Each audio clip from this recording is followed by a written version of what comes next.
प्रफुल्लित हो गए। जो मुख्य धारा का मीडिया है उसमें बाद में खबरें आई, लेकिन सोशल मीडिया पे लगातार खबरें चलती रही। दोनों दिन की परीक्षाओं के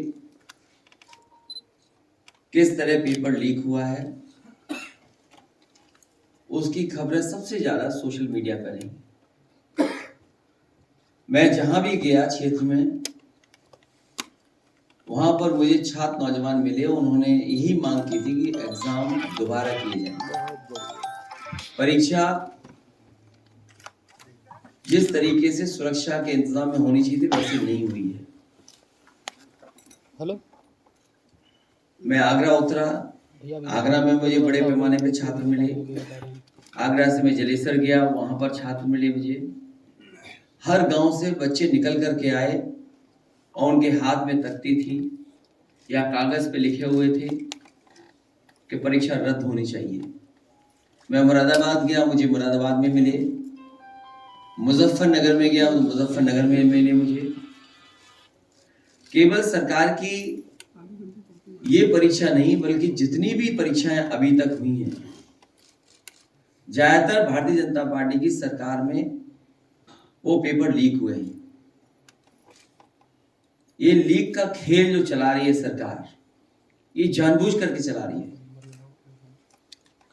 इनकी नियत नहीं है कि गरीब परिवार का बेटा नौकरी पा जाए, क्योंकि भारतीय जनता पार्टी के लोग ये बात जानते हैं कि गरीब परिवार के बच्चे को नौकरी रोजगार मिल जाने से उसके घर परिवार की आर्थिक स्थिति बेहतर होती है।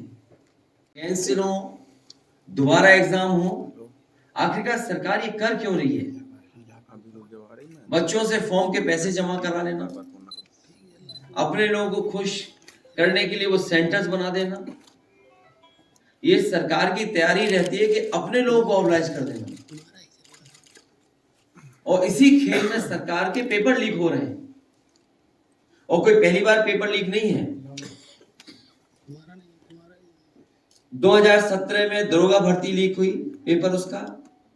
2018 में यूपीपीसीएल का पेपर लीक हुआ। यूपी एसएससी का लोअर सबऑर्डिनेट उसका पेपर लीक हुआ। ट्यूबवेल ऑपरेटर का पेपर लीक हुआ। यूपी आरक्षी नागरिक पुलिस का पेपर आउट हुआ। ग्राम विकास अधिकारी का पेपर लीक हुआ।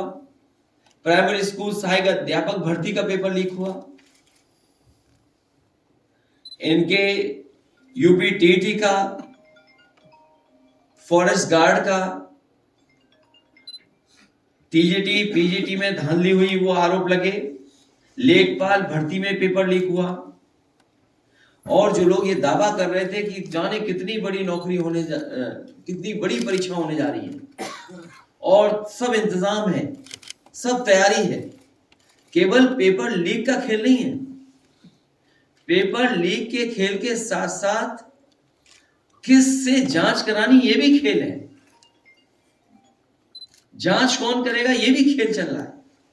और वो सरकार जो कहती रही कि जीरो टॉलरेंस करप्शन में, zero tolerance law and order में, इतने पेपर लीक हो जाने के बाद जीरो टॉलरेंस क्या जीरो नहीं हो गई? जीरो टॉलरेंस ही जीरो हो गई। और नौजवान बड़े पैमाने पे निराश है, उसके सपनों को तोड़ा है। जब कन्नौज जैसी जगह से खबर आती है कि एक नौजवान ब्रजेश पाल, जिसने अपनी पूरी डिग्री जला करके आत्महत्या कर ली। सोचिए सरकार कैसी है जो नौकरी और रोजगार नहीं दे पा रही, क्योंकि बहुत ही इमोशनल उसने पत्र लिखा है। आखिरी वक्त में जो सोच सकता था या जिनको जो मैसेज देना चाहता था वो मैसेज देकर के वो आत्महत्या कर दी। सोचिए सरकार क्या कर रही है। और न्यूज दबाने के लिए इनके पास बजट है, खबर न चल जाए उनके उसके लिए बजट है। इसमें भी जो 60 लाख बच्चों की नौकरी का एग्जामिनेशन कैंसिल किया, इसमें से भी पॉजिटिव न्यूज क्या निकाली जाए उसके लिए पत्रकार साथियों को मैसेज किए जा रहे हैं। कि पत्रकार साथियों, ये जो नौकरी कैंसिल हुई है, इसमें सरकार की कैसे बड़ाई कर सकते हो, उस दिशा में आप कुछ न्यूज चलाइए। इससे खराब सरकार और क्या हो सकती है। इसलिए ये एग्जामिनेशन कैंसिल ब्रेकिंग न्यूज हो सकती है, लेकिन बीजेपी के लिए शॉकिंग न्यूज है। उत्तर प्रदेश का नौजवान जो पिछले इतने वर्षों से इंतजार कर रहा था, आने वाले समय में भारतीय जनता पार्टी का सफाया करेगा। सर, ईको गार्डन में लगातार छात्र रो रहे थे।